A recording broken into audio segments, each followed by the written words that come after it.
Mesdames et messieurs, bonsoir. Je retire mon masque. Donc, mon nom est Adrien Delmas. Je suis le directeur du centre Jacques Berck ici à Rabat. Et j'ai le plaisir de modérer le débat de ce soir sur la question donc, du trafic illicite des biens culturels, hein, un fléau qui, on le sait, siphonne le patrimoine d'un pays. Et qui, je le crains, n'a eu de cesse ces dernières décennies de prendre de l'ampleur. Nous débattons ce soir de ce phénomène, hein, à la suite donc, de ce beau documentaire de Nicolas Wadimov, l'Apollon de Gaza, qui est monté comme une enquête hein, de cette recherche d'un objet perdu, où on voit à l'œuvre toutes ces mises en récit différentes, toutes ces significations différentes de donner un seul et même objet qui plus est disparu. Et surtout, on voit tous les enjeux liés à cette question du trafic illicite des biens culturels, les enjeux économiques, les enjeux culturels bien sûr, les enjeux sociaux, les enjeux politiques également. Alors ce soir, on va quitter Gaza, on va quitter la Palestine pour dans ce débat, revenir sur le Maroc, mais pas exclusivement. Le contexte ici est tout à fait différent, bien sûr, mais les enjeux sont tout aussi importants. On se posera quelques questions ensemble. Hein. Sommes-nous véritablement capables de prendre la mesure de ce phénomène? Et comment fait-on pour le quantifier?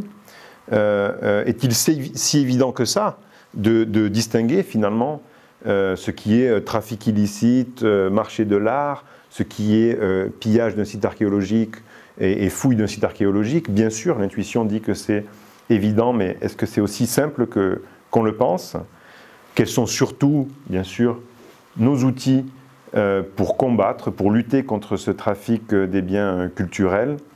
Et plus largement, j'ai envie de dire, peut-on repenser la distribution des collections des biens culturels, des collections archéologiques à l'échelle du monde, dans ce contexte de marchés internationaux, de pays qui exportent, de pays qui importent, et peut-on tendre vers une politique plus juste des collections entre le Sud et le Nord? Alors, pour en parler ce soir depuis la salle Gérard Philippe de l'Institut français, j'ai le plaisir d'accueillir de très bons amis et collègues.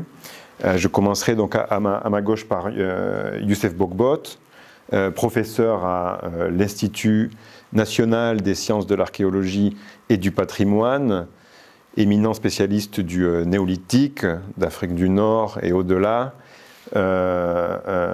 connaisseur comme personne du sud du pays, qui connaît dans le moindre de ses recoins. À ma droite, Yann Tanguy. Yann est attaché douanier à l'ambassade de France à Rabat. Il est très sensible à ces questions, je peux en témoigner, puisqu'il a participé à plusieurs retours de patrimoine marocain ici ces dernières années. Il est accompagné par M. Mohamed Romsi, qui est, non pas son alter ego, mais qui est aux douanes marocaines, chef du service donc chargé de la coordination des contrôles aux frontières. Et je finirai par présenter Si Youssef Khiara, mon cher collègue, docteur en archéologie, spécialiste de Tinmel. Je vous invite à lire sa thèse, le berceau spirituel des Almohades à l'époque médiévale. Et Si Youssef Khiara est donc directeur national du patrimoine culturel du Royaume du Maroc. Et c'est quelqu'un qui s'occupe tout particulièrement de ces questions. Et pour cette raison-là, je vais commencer par vous, Monsieur Khiara. Vous étiez, je crois, en octobre dernier, donc 2020, à Marseille, pour effectivement recevoir une quantité impressionnante de pièces, à la fois minéralogiques, archéologiques, ethnologiques et autres, qui avaient été saisies par les douanes françaises et qui ont été remises, je crois que c'est une première, qui ont été remises à Marseille au mois d'octobre et qui le seront de manière plus officielle encore à la fin du mois ici à Rabat. Donc pour commencer ces échanges et ces débats, est-ce que vous pourriez nous en dire un peu plus sur ce projet, sur cette remise de 3,5 tonnes de matériel, d'où il venait et comment s'est passée cette remise? D'abord, bonsoir, cher Adrien, cher collègue, de m'avoir invité à cet entretien. Donc, pour revenir à la question de cette remise de cette prise réalisée par les douanes françaises en octobre, donc c'est une histoire qui remonte à 2005, donc il y a plus de 15 ans de temps, et c'est un processus qui a pris un peu de temps vu le caractère un peu, disons, illicite de la sortie de cette collection. Donc en 2005, nous avons appris qu'il y a une importante quantité d'artefacts de la préhistoire et aussi d'artefacts paléontologiques qui ont été saisis en France. À l'époque, donc, on a pris les mesures qui s'imposaient. On a saisi la partie française, tous les départements concernés, via les affaires étrangères. Et une première mission donc, a été réalisée par les experts marocains de l'Institut d'archéologie. Et on a fait un premier rapport. Et il y avait aussi un rapport de la partie française qui a été fait sur place. Et quand elle a confirmé la qualité de ce matériel archéologique et qu'il fallait à tout prix récupérer du moment qu'il quittait le territoire d'une manière illicite. Donc le processus a pris un peu de temps parce qu'il y avait des prévenus, des gens qui ont été derrière cette fait préjudiciable. Donc on a dû attendre tout le process que ça se passe et que après on pourrait donc récupérer ce matériel. Donc on a repris les échanges avec la partie française après la fin de tous les recours. Et donc on a entamé un peu la partie, disons, technique et logistique pour le rapatriement. Alors, je voudrais signaler au passage que lors de la reprise, nous avons trouvé toutes les facilités de la part des autorités françaises, toute la collaboration qu'on attendait. Et donc, grâce à Dieu, on a pu donc faire plutôt 3 missions de reconnaissance pour faire l'inventaire déjà. Un inventaire plus exhaustif qui nous a permis de voir de plus en détail un peu les collections, leur nature, de définir un peu leurs origines éventuelles. Et après ces 3 missions, donc on a entamé les démarches qui ont été sont soldées par cette cérémonie à Marseille, dans un lieu très symbolique qui est le Moussem, très symbolique comme je disais, et qui a donc permis le rapatriement de ces pièces dans des conditions, disons, un peu particulières, avec les restrictions sanitaires et tout ça. Donc ça n'a pas été facile au niveau de la mobilité des transitaires et des convoyeurs. Ça a pris un peu plus de temps qu'on prévoyait, c'était normal, c'était dans l'ordre des choses. Mais le matériel archéologique donc, a bien été réceptionné, il est maintenant dans les locaux du département de la culture. Et très prochainement, donc, on va organiser une petite cérémonie symbolique parce que restrictions sanitaires obligent, pour présenter un peu au public marocain et présenter aux spécialistes marocains ce lot de patrimoine donc, qui a quitté notre territoire voilà 15 ans. Donc c'est un bel exemple de coopération entre 2 pays qui sont très actifs dans le domaine de la coopération culturelle C'est un exemple qui doit être donc généralisé un peu dans le cadre de partenariats et accords bilatéraux entre les différents pays, notamment des pays du Nord et du Sud. Je crois que c'est un exemple et c'est une opération dont on va parler même dans les instances de l'UNESCO, parce que l'UNESCO insiste grandement sur ce type de collaboration. Et voilà, nous sommes donc partis pour faire d'autres accords avec d'autres pays, notamment la France, pour renforcer ce type de coopération culturelle, notamment dans la préservation du patrimoine, parce que cela aussi constitue une protection du patrimoine culturel. Voilà, c'était très brièvement un peu le déroulé du retour de ce patrimoine qui a été spolié. Formidable. Je vais peut-être me tourner vers l'archéologue et lui poser la question de savoir pourquoi effectivement ces objets, donc il y a des choses très anciennes, des fossiles qui ont plusieurs centaines de millions d'années, il y a même des restes de météorites, ce sont des choses que vous connaissez bien, des choses plus récentes. Mais pourquoi ces objets, une fois extraits de leur site d'origine, perdent leur valeur scientifique? Disons, déontologiquement, donc si on veut vraiment tirer profit d'un artefact, du point de vue connaissance historique et archéologique, il faut qu'il soit exhumé par les spécialistes dans un contexte stratigraphique. Parce que l'objet, il est indissociable de son milieu et de l'entourage des autres objets qui l'entourent. Donc du moment qu'on le retire de cet espace, il perd donc sa valeur scientifique. C'est vraiment dommage que, par le travail illicite, disons, les professionnels d'archéologie perdent une quantité considérable de documentation historique et archéologique. Est-ce que vous diriez que du coup ces 3,5 tonnes sont vides de sens désormais, ou est-ce qu'on peut en faire d'autres utilisations? Et qu'est-ce qu'elles nous apprennent aussi finalement de l'ampleur de ces pratiques d'extraction illégales dont on a beaucoup de mal en fait à avoir la mesure?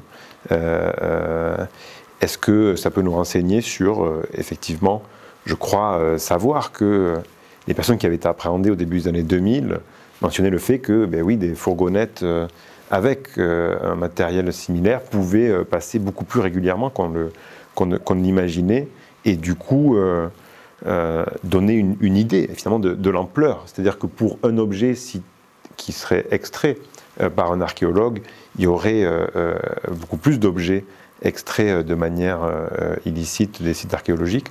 Est-ce que ça nous renseigne là-dessus aussi?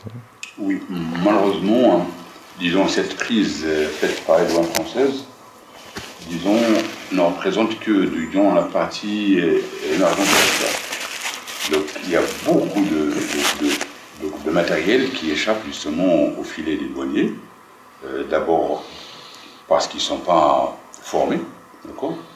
Et c'est très difficile en fait de contrôler ce trafic, en tout cas auparavant. Auparavant, ils ne disposaient pas de scanners, de voitures et tout ça. Auparavant, c'était presque impossible. Mais pour vous parler de l'ampleur, c'est catastrophique. En 96 et 97, j'avais lancé un programme spécifique justement pour un petit peu, disons, remonter ces filières justement mafieuses dans le sud du Maroc. Et je peux vous dire que c'est vraiment un truc qui est catastrophique. Et on a tracé quatre filières qui remontent vers Belgique, Suisse, Hollande et Allemagne. Et disons, j'ai été dans les zones justement où ces trafiquants s'approvisionnent. Le trafic se fait d'une manière tout à fait, disons, remarquable, quoi. Donc les gens à l'époque n'avaient pas peur justement carrément de proposer ces objets. Alors du coup, je me tourne immédiatement vers mes collègues douaniers pour leur poser la question de quels sont effectivement les nouveaux outils, les outils dont on dispose au niveau national, au niveau international, justement pour lutter contre ce trafic de biens culturels? Au fait, le travail du douanier, il est uniforme partout dans le monde.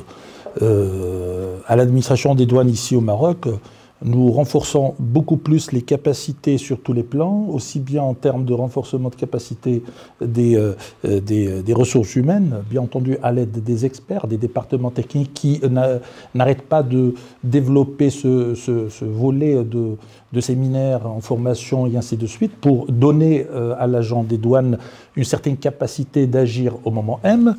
Et puis, il y a ce renforcement de capacité technique qui permet à l'administration des douanes de faire face à la pléthore, je dirais moi, à la multiplicité des trafics illicites auxquels elle est confrontée. Comme vous le savez, les trafics ne font pas un choix. Ils passent du volet économique au volet culturel sans ligne de démarcation.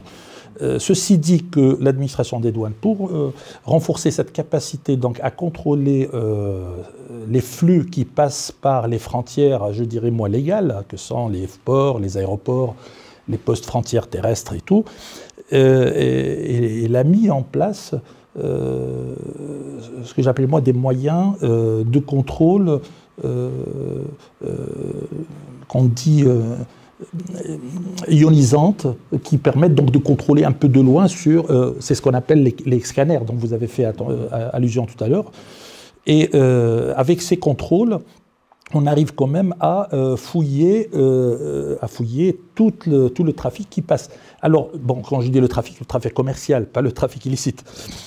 Et la question de l'utilisation de ces moyens, elle s'impose à l'administration des douanes du fait qu'elle est confrontée à une, je dirais moi, à une dualité de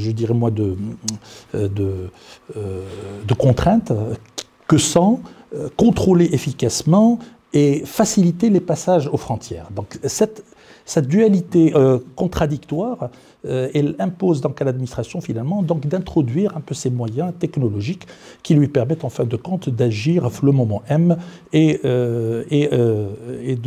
d'arriver à arrêter ces trafics. J'ajouterai à ça le volet de la coopération. Quand je parle de la coopération, elle est très importante. D'abord, nous avons une coopération à l'échelle internationale et nous avons une coopération à l'échelle nationale.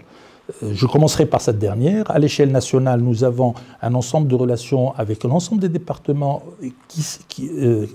avec qui nous travaillons et qui concernent la nature des flux qui passent par la frontière. Bon, comme on dit maintenant, quand il y a une saisie d'un bien culturel, on a tendance à toucher le département technique qui en est chargé pour d'abord expertiser l'artefact qui passe devant soi et aider en cela. Cela l'empêche pour le phytosanitaire, pour le contrôle des normes et ainsi de suite. Et puis, nous avons une coopération avec la police, puisque vous savez, la police, elle appartient à un certain réseau international sous la coiffe d'Interpol. Et comme il y a un travail à l'échelle internationale entre l'Organisation mondiale des douanes et Interpol, au niveau national, il y a cet échange policiers et douaniers qui constitue, je dirais, moi, le vrai bouclier, en fin de compte, pour faire face, en fin de compte, à tous les trafics, notamment les trafics illicites. Et partant de la coopération, il y a ce que j'appelle, moi, l'échange de renseignements, parce que l'administration des douanes, et comme toutes les administrations des douanes dans le monde, elle ne peut travailler sans l'existence du renseignement, parce qu'un douanier, devant le flux, je dirais, moi, du commerce extérieur qui passe devant lui, il ne peut à un moment donné tout faire, et sauf le renseignement qui peut donc appuyer son action de contrôle. Non, tout à fait. Peut-être je vais me tourner vers monsieur Tanguy, parce que j'ajouterais une dualité, vous l'avez dit, laisser passer, mais aussi vérifier ce qui passe, mais effectivement aussi des outils au niveau national. Or, il est clair que ce sont des marchés internationaux, avec des collectionneurs qui sont intéressés aux quatre coins de la planète par des objets qui sont extraits ailleurs. Alors, comment fait-on pour effectivement mieux connaître ces marchés En aval, j'ai envie de dire, l'acheteur, le collectionneur, est-ce qu'il y a aussi des actions à leur objet? Et en amont, est-ce qu'aussi la question de la sensibilisation des populations à ce phénomène du trafic des biens culturels est aussi une des pistes explorées par les douanes au niveau international? Oui, alors pour reprendre ce qu'a dit M. Romsi et pour rebondir un peu sur ce que disait M. le professeur, la formation est capitale. Si vous n'avez pas de formation, si vous n'êtes pas sensibilisé à ce que peut être une œuvre d'art, un bien culturel, un point A, un point B, les destinataires, les marchés d'art, où ils se positionnent, si vous ne connaissez pas l'évolution du marché, c'est-à-dire les zones, en ce moment il y a des zones de conflit où il y a du pillage, des pays aussi économiquement déstabilisés qui ont des difficultés à garder leur patrimoine et qui peuvent être pillés de la même façon. Si vous n'avez pas cette sensibilisation, c'est compliqué de rentrer effectivement dans le trafic illicite de biens culturels. Je crois que c'est Madame Azoulay, la directrice de l'UNESCO, qui rappelait il y a 50 ans que cette convention sur le trafic illicite de biens culturels a été signée, qui rappelait que c'est à peu près 10 milliards de dollars par an, ce trafic illicite. Donc ça génère des profits, ça génère des intérêts. Comme disait M. Romsi, il faut coopérer. Il faut coopérer avec les experts pour qu'ils nous apprennent, ce sont des sachants, pour qu'ils nous orientent. Il faut coopérer entre nous. Alors en France, on coopère avec le ministère de la Culture, bien entendu avec l'Office central des biens culturels, mais également à l'international avec nos homologues douaniers, alors particulièrement au Maroc en ce moment, mais pas que le Maroc, et puis avec l'Organisation mondiale des douanes. Donc il y a toute une myriade d'organisations et de structures auxquelles on peut faire appel. Et ça, c'est important. Donc la connaissance déjà, l'intérêt, et puis à un moment donné la spécialisation, parce que je crois que ce qui manque encore dans cette lutte contre le trafic illicite de biens culturels, c'est sans doute une généralisation de nos instruments législatifs, ou en tout cas de lois, dans tous les pays qui ont signé cette convention de l'UNESCO, parce que ce n'est pas encore le cas. Et puis, sans doute un office spécialisé. Parce qu'on ne peut pas, comme disait Mohamed tout à l'heure, on ne peut pas traiter à la fois du trafic de stupéfiants, de contrefaçon, taxer les tabacs, suivre les normes. On ne peut pas tout faire. Un douanier, un policier ne peut pas être omniscient. Et donc on a à un moment besoin de se spécialiser, d'avoir des relations et un partenariat avec les gens qui savent.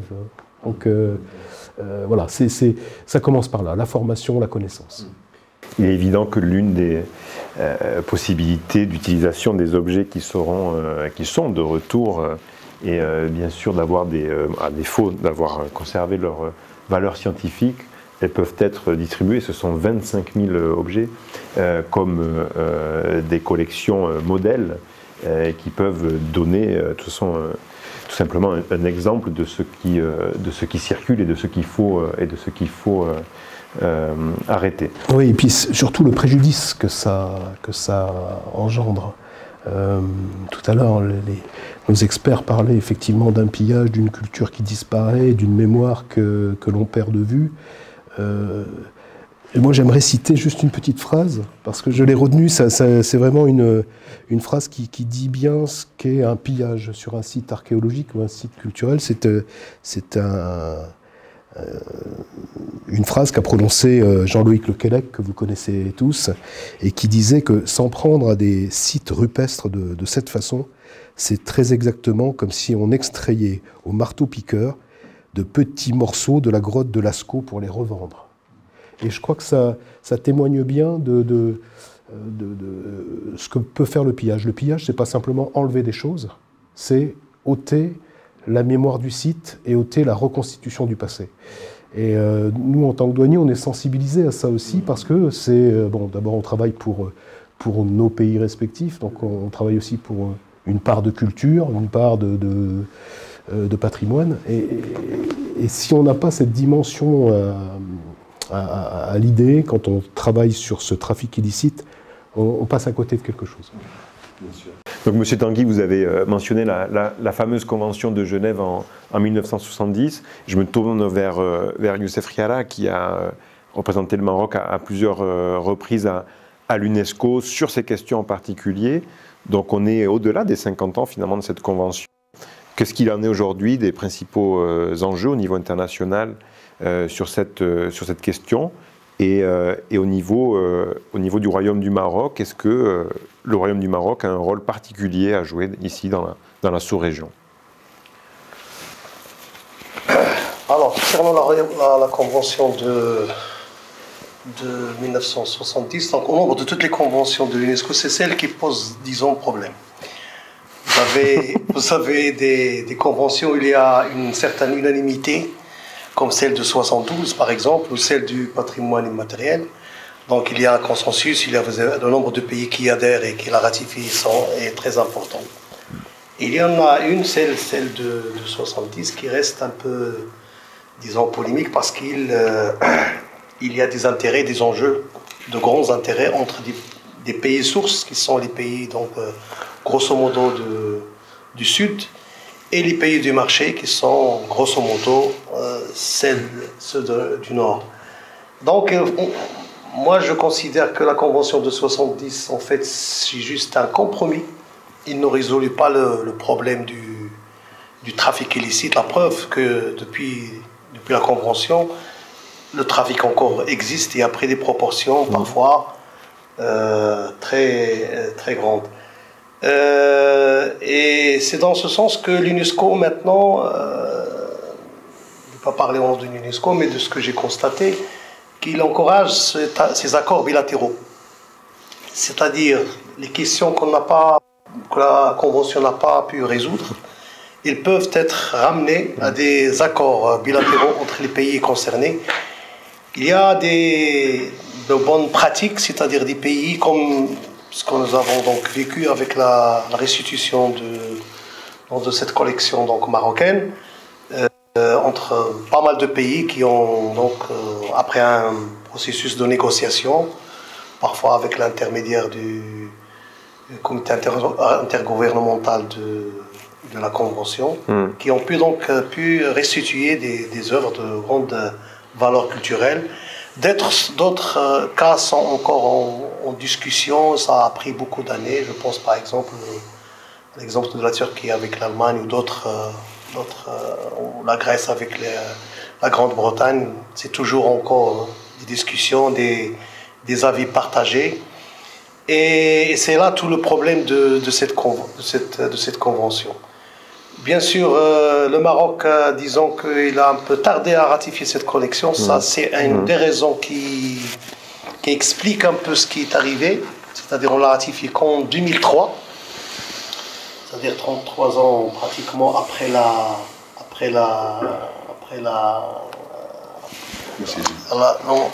signature de la Convention. Donc, et c'est en 2003 qu'on a eu cette prise de conscience que bon, il faut faire quelque chose face au trafic. Et depuis 2003, donc, on a commencé à s'organiser au niveau du ministère, du département de la culture, en termes de formation. On commençait à parler aux étudiants, par exemple, de l'Institut d'archéologie, qu'il y a quelque chose qui s'appelle le trafic illicite. On commençait tout récemment aussi à parler des conventions internationales et le Maroc est un pays très actif au sein de cette convention aussi. Il était membre du comité subsidiaire, la première qui a été organisée, donc qui s'est tenue en 2013 pour la zone arabe.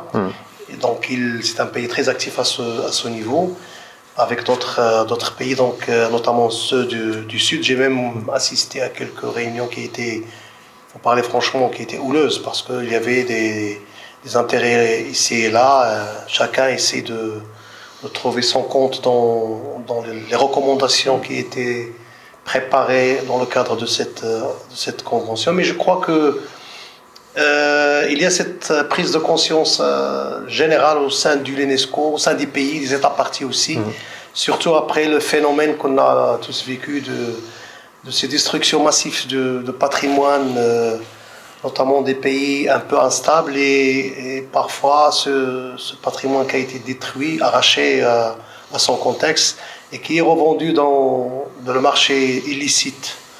Et les conséquences de cette, en plus des dégâts du côté culturel, il y a aussi les méfaits liés au terrorisme, c'est-à-dire c'est un moyen aussi de financer un peu le terrorisme. Donc, il y a cette prise de conscience internationale. Au Maroc, donc, c'est une priorité au sein du département de la culture. La preuve, donc, c'est ce rapatriement qu'on a fait. Et quelques semaines après, ou quelques mois après, on a ratifié, donc on a fait une convention bilatérale avec les États-Unis d'Amérique. Dans ce sens, un grand pays du marché aussi. Et il y a tout un programme qu'on est en train de préparer avec ce pays. On souhaiterait vivement que aussi la France puisse avoir un accord dédié exclusivement au trafic illicite. Je crois que sans même attendre qu'on ratifie ou qu'on fait cet accord bilatéral, donc on a déjà commencé.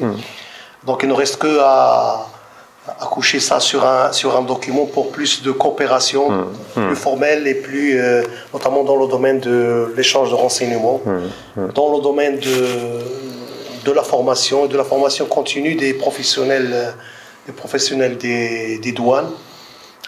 Et je crois que l'expérience française dans ce domaine n'est plus à démontrer, donc on a tout à gagner, les deux parties, les deux pays, donc tout à gagner dans cette collaboration. Non, merci beaucoup. C'est noté d'ailleurs, hein, cette demande de partenariat renforcé. Je pense que toutes les conditions sont réunies. Il est vrai qu'avec cette conscience grandissante, à mon avis, de ces questions-là, vient en même temps également la conscience de ces asymétries qui existent, vous l'avez mentionné, entre le Sud et le Nord, dans la distribution des collections avec des pays desquels on extrait, des pays dans lesquels on achète, etc. Donc je me tourne encore une fois vers l'archéologue que vous êtes, savoir si effectivement cette distribution, c'est une question qui est un peu difficile, mais cette distribution inégale aussi des collections empêche parfois le travail scientifique, et si là aussi il y a une prise de conscience grandissante de ces distributions inégales. Disons donc c'est tout à fait normal que les pays pourvoyeurs des objets soient des pays du Sud, et c'est tout à fait normal que les pays qui rachètent les collections, c'est des pays du Nord développés. Donc ça renvoie qu'une question vraiment de fond, seulement qu'est-ce qui justifie ce trafic. Donc moi j'ai fait des enquêtes de terrain dans ces zones, et c'est pas un hasard que ces zones coïncident avec des zones où les populations sont dans un état économique un petit peu pas du tout développé. Et donc c'est à la limite justifiable pour le petit disons, berger qui vend une pointe de flèche, une hache polie, parce que, disons, il a besoin de liquidité pour s'acheter des choses. Ce qui fait, moi, du point de vue de rue, je n'ai pas à blâmer ces gens. Bien sûr. Mais ce qu'il faut blâmer, c'est les trafiquants qui viennent justement chercher ces documents. Disons, sur la répartition du trafic, il est surtout axé vers des zones où il y a le grand potentiel. D'accord ? Parce les trafiquants, ils ne viennent pas fouiller dans une grotte. Parce que déjà, la grotte, c'est un milieu clos qui est contrôlé par la population. Qu'est-ce qu'ils cherchent ? Ils cherchent des espaces étendus, dans des zones désertiques, où personne ne peut les contrôler. Et c'est là où il y a des quantités considérables, quand on voit des villages de 20 hectares, 30 hectares, dans des zones complètement désertiques, personne ne peut contrôler. Et donc, c'est là justement où se fait le gros du trafic. J'avais une autre question pour vous, Sibogbot, qui est que vous nous localisiez exactement les sites pour qu'on aille nous-mêmes fouiller. Ça, c'est une autre question, mais nous savons très bien que vous les connaissez par cœur. Dans une question très, très courte, mais pourquoi, effectivement, autant de matériel aussi anciens, les fossiles en particulier, mais aussi anthropiques, hein, comme les H-polis et autres, qui remontent à des dizaines de milliers d'années, à la surface, à la superficie, dans ces zones comme le Tafilalt dont vous êtes originaire. Ça, c'est une réalité qui est aux zones sahariennes. Dans les zones sahariennes, donc, il n'y a pas de végétation qui retient la terre, et du coup, la terre elle est balayée par le vent et la pluie. Et donc, du coup, il n'y a pas de sédimentation. Donc, vous allez vous retrouver, si je dépose un objet maintenant, et il y a quelqu'un qui va venir à 100 ans, va déposer l'objet, et bien les objets, il sera. Il n'y a aucune différence. Entre 1000 ans, 100 000 ans et 100 000, c'est exactement pareil. Vous allez retrouver tous sur la surface. Donc, du coup, ça explique justement la richesse de potentiel des sites de surface que justement que les pilleurs connaissent. Ailleurs, c'est enfoui, et ici, on est à la surface, on est sur la couche continentale immédiatement. Si vous permettez juste une petite observation, c'est que pour le cas qui nous intéresse, qui est celui du 25 000 pièces, par une analyse juste, disons, à la louche, de ce qu'on a vu comme matériel, il s'avère, et je crois que c'est l'avis aussi partagé avec M. Lequelec lorsqu'on on faisait l'inventaire, c'est qu'il s'agissait d'une commande. Une commande, donc on recherche un artefact spécial. L'indice dans tout ça, ce sont les H-polis. C'est un matériel archéologique rare, c'est-à-dire c'est difficile de trouver dans n'importe quel site des H-polis. Et la quantité qu'on a trouvé de très belles pièces montre les dégâts qui ont été effectués pour ramasser autant de H-polis. Il faut savoir que dans nos musées, on n'a pas beaucoup d'H-polis. Et la quantité qu'on a trouvée montre un peu, on a été effrayé par la quantité et de très belles spécimens. Donc c'est clair, c'est une commande. Et que les gens qui se sont mis à ramasser tout ça ont pris beaucoup de temps, ont pris leur temps pour ramasser et un peu glaner là où ils sentaient qu'il y a un potentiel. La question, est-ce que c'est des néophytes de la préhistoire? C'est toute la question qu'il faut poser aussi. Parce en tout cas, c'est des connaisseurs qui connaissent et les sites et le matériel. Tout à fait. Et ça, c'est une autre question, c'est un autre débat aussi à ouvrir. Il est évident qu'il y a des professionnels aussi du trafic illicite.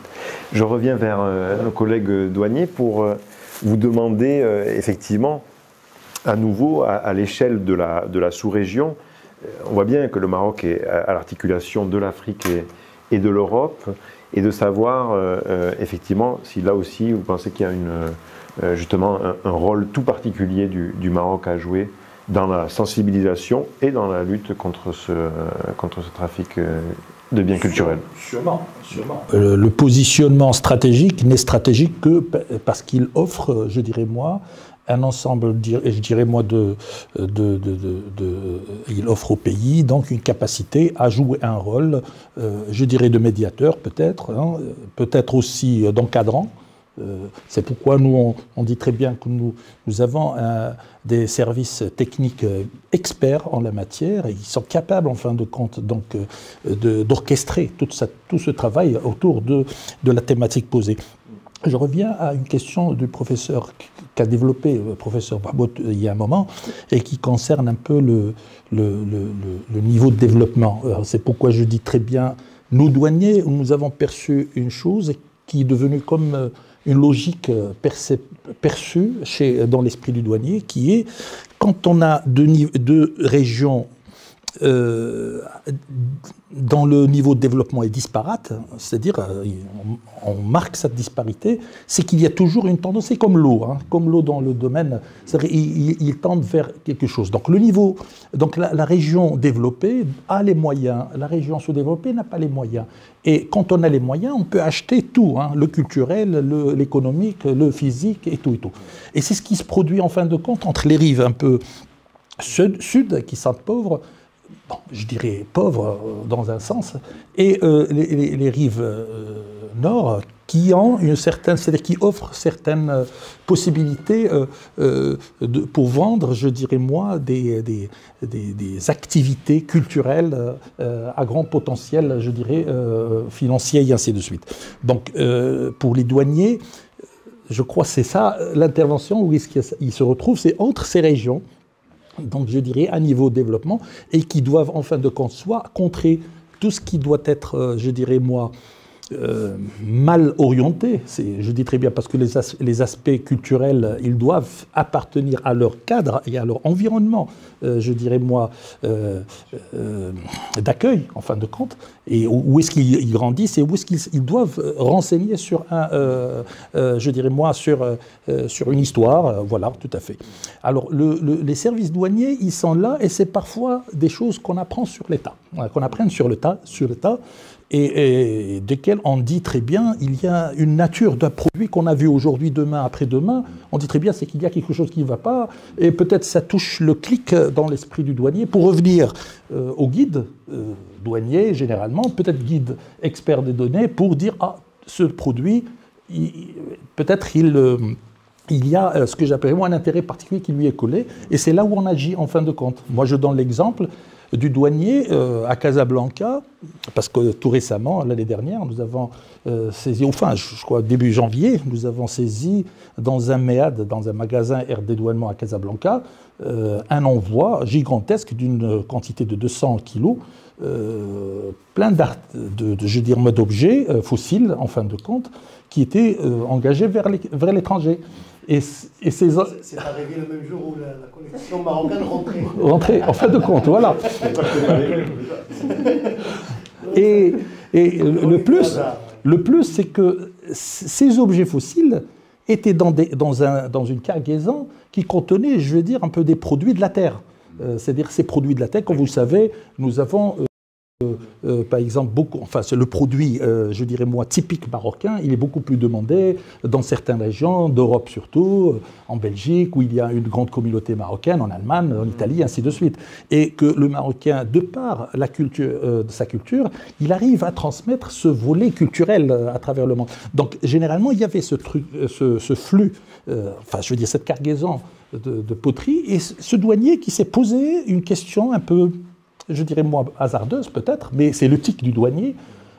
C'est quoi ce truc traditionnel qui allait vers les pays développés peut-être? Et c'est là où il a trouvé un peu toute la cargaison qui se retrouvait, fossiles, tout ça, et ainsi de suite. C'est vrai, on a pris contact avec le département, je dirais, du département des mines, de l'énergie et des mines, vu la technicité en la matière, pour essayer donc d'expertiser et de voir un peu ce qu'il en est. Ça, pour vous dire que le douanier à la frontière, il est là généralement pour orchestrer ces flux. Ces flux, je dirais moi, pour qu'il n'y aurait pas de flux de trafic illicite dans ces flux. Vis-à-vis des autres pays, je laisserai un peu à mon collègue de parler en fin de compte de la coordination entre pays, en fin de compte. Non, je pense que... Merci Mohamed. En fait, on a des conventions douanières qui nous permettent d'échanger du renseignement, d'échanger des informations. Et ça se fait naturellement. On a une convention qui date de 1990, il n'y a aucun problème. Effectivement, sur un protocole de coopération bilatérale, pourquoi pas, en réunissant plusieurs départements, plusieurs ministères, effectivement, on est plus fort. Après, je pense que vous parliez tout à l'heure encore de coopération. Oui, des instruments doivent exister, mais spontanément aussi, on peut se mettre à restituer des objets. Ce sera le cas le 26 février prochain avec le Maroc. C'est une grande première. Mais on l'a déjà fait, nous, en France, vis-à-vis du Pérou, par exemple, sur des antiquités péruviennes. Et vis-à-vis de l'Égypte, bien entendu, suite à des saisies douanières. Et puis, dernièrement, du Pakistan également, sur des statuettes qui étaient de toute beauté et qui avaient été saisies par les douanes françaises. Donc je crois qu'il faut continuer ce mouvement. Au-delà de la coopération entre sachants, il faut à un moment donné donner des signes et dire que voilà, on saisit et on redonne, on restitue. Et ce vent un petit peu de restitution commence à prendre vraiment forme, notamment depuis le discours de Ouagadougou de notre président, qui a amorcé les choses. Alors les choses ne se feront pas en un jour, c'est très compliqué. Il y a des intérêts peut-être qui nous dépassent, mais en tout cas, je pense que c'est un mouvement qui ne s'arrêtera pas. Alors pour tout ce qui est antérieur, il faut discuter. Et tout ce qui est maintenant saisi et tout ce qui est préempté, il faut restituer. La convention de 1970 de voilà. n'est pas rétroactive. Non.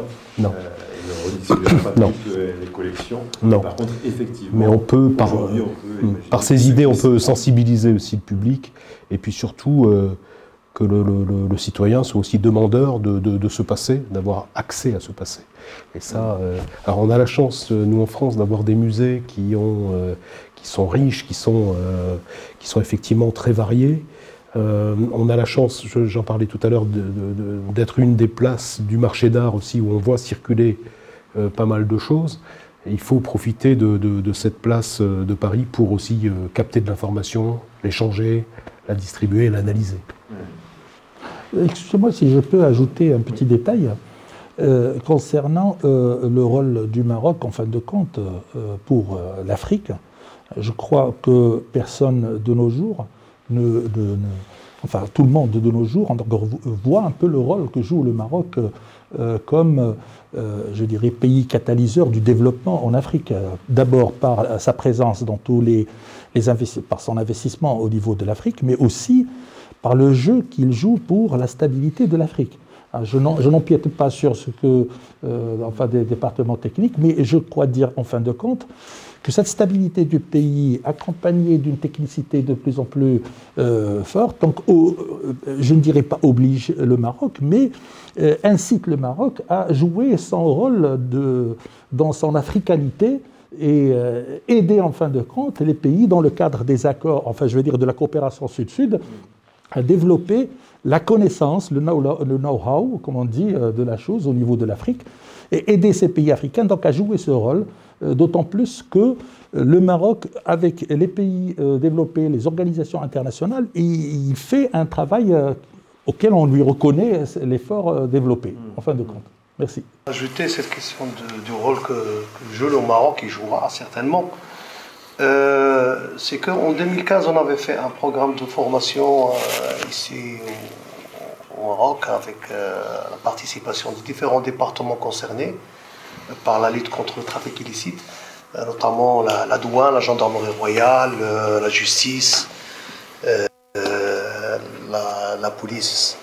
Et ce projet qui a été le premier, donc qui a duré 2 ans, donc on a fait des ateliers régionaux dans les régions qu'on considérait comme très touchées par cet aspect-là, ce fléau-là.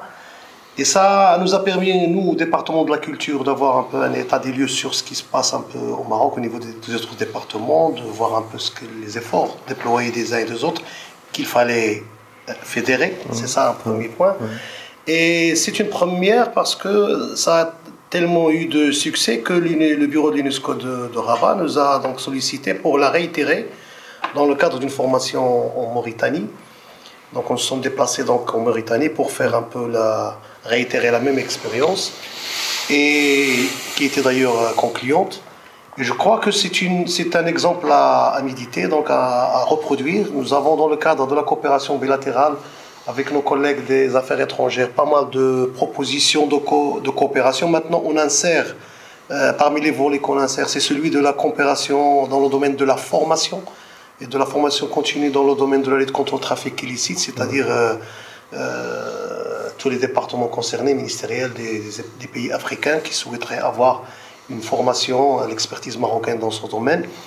Donc on va faire bénéficier ces pays-là de notre expertise en la matière.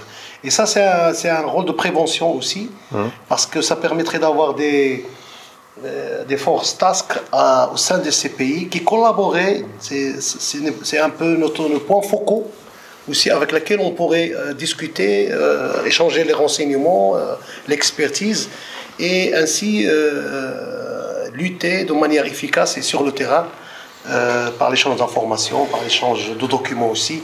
Parce qu'il faut savoir aussi que même pour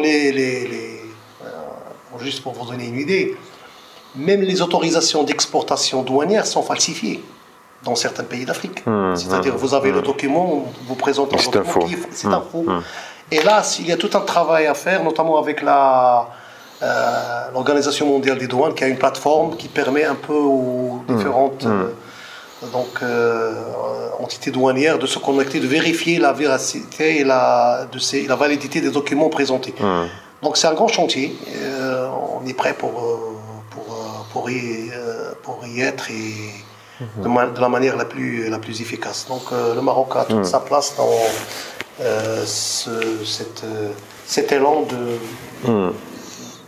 à l'échelle, disons, de la région du Sahel et du Maroc et d'Afrique du Nord aussi pour lutter contre ce fléau. On voit bien que les choses changent et évoluent et dans le bon sens. Une dernière question à Youssef Boghouat peut-être. Ces 3,5 tonnes de matériel, où est-ce que vous souhaiteriez les voir exposés à l'avenir, dans quel lieu culturel en particulier, maintenant qu'ils sont de retour au Maroc, et pourquoi? Pour une collection aussi riche, donc, moi je pense qu'il pourrait alimenter pas mal de plateformes. Donc d'abord, ça pourrait être des collections didactiques dans l'institut, dans les facultés, pour qu'ils soient utilisés pour le savoir, pour la formation. Une partie pourrait être affectée justement aux agents de douane, pour qu'ils aient des collections de référence, justement pour qu'ils sachent le que c'est. Ça pourrait aussi, disons, meubler pas mal de centres d'interprétation, de musées régionaux. Donc au moins un retour d'une partie de ces collections dans leur terre d'origine. Donc quand on va de ces zones justement où il y a absence de musée et absence de centres d'interprétation. Ça pourrait être utilisé à différentes manières. Au sujet de la formation, peut-être on est d'accord sur un plan, c'est qu'au niveau de l'Organisation mondiale des douanes, la formation, elle est un cheval de bataille dans tout le travail que nous avons. Il y avait un projet, parce que pour la réorganisation des douanes dans le monde, nous avons mis en place un projet qu'on a appelé Columbus, de renforcement des capacités de l'ensemble. Et toutes les douanes s'entrepreneurs, il y a cette, je dirais moi, entre administration douanière, sur le plan douanier, pas technique, c'est pourquoi je vous dis, on était toujours preneur de l'expertise de douanes qui ont réussi certaines tâches, je dirais, plus évoluées pour rapprocher le niveau de développement entre administration des douanes. Maintenant, les services des douanes, et je crois l'OMD, il est en train d'orchestrer ça à l'échelle internationale, il est en train de coopérer avec l'ensemble des organisations, telle l'UNESCO, telle Interpol, telle sur des déchets dangereux, et ainsi de suite, la Convention de Bâle aussi, et tout ça, pour essayer donc de mettre, pour le douanier, des cursus de renforcement des capacités pour au moins comprendre le phénomène lié à certains trafics illicites. Pas seulement connaître les produits, mais connaître au moins l'environnement dans lequel baignent ces trafics illicites. Oui, puis on essaye d'agir en tant que vigie dans ces administrations pour partager aussi l'information avec les corps techniques, les ministères de la Culture, les offices centraux, parce que voilà, le trafic de biens culturels, c'est aussi, vous l'aviez évoqué tout à l'heure, c'est aussi du blanchiment de capitaux, c'est de la ressource en l'État islamique dans les zones de conflit syro-irakiennes. On a aussi capté cette ressource, l'a aussi constituée en réserve de change pour le moment venu pouvoir utiliser. Donc on voit qu'il y a derrière tout ça, il y a quand même alors le marché de l'art qui est, j'ose dire, licite, et puis il y a la partie occulte du trafic de biens culturels, là, qui, au-delà de détruire un patrimoine, un savoir, une culture, vicie complètement les échanges mondiaux. Et donc, c'est là où il faut se battre, et c'est là où nous, douaniers, on essaye de constituer humblement des ponts de communication, d'information, pour à un moment retransmettre aussi ce qu'on a appris au corps technique pour qu'eux aussi se mettent en mouvement, cet échange incessant d'informations. D'accord, et donc je me tourne une dernière fois vers Youssef Riala, directeur national du patrimoine culturel, pour un mot de conclusion. Je dirais que je suis d'abord très content que ce sujet qui m'est très cher et qui constitue une des facettes de notre mission à la direction du patrimoine, c'est celle de la protection du patrimoine. Donc la protection, ce n'est pas uniquement de la restauration, de la mise en valeur, mais aussi de lutter contre le trafic illicite.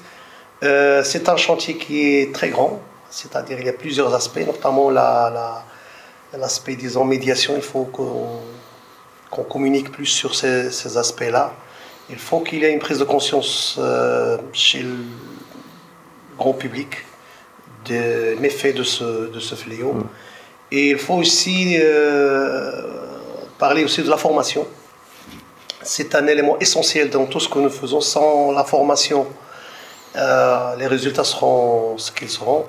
Notamment, c'est un peu des constats qu'on a fait lorsqu'on a fait la formation, les ateliers régionaux ici au Maroc. On s'est rendu compte que, en plus de la formation des gens qui sont déjà sur le terrain, il fallait partir là, revenir aux sources, c'est-à-dire les écoles de formation de cadres des différents départements concernés, c'est-à-dire la douane, la police, les différentes écoles de formation. Et on a entamé un programme dont on a débuté, c'était déjà avec l'école des magistrats.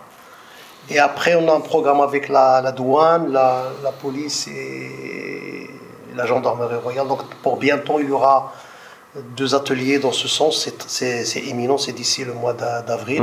Donc on ira chez les étudiants, les cadres qui sont en formation pour introduire un peu cet aspect patrimonial dans leur formation. Et c'est grâce à ça qu'on pourrait demain être très tranquille et dire qu'on a véritablement encerclé ce phénomène du trafic illicite. Pour l'instant, nous avons monsieur de la douane nous a parlé un peu des référents pour le douanier dans son travail.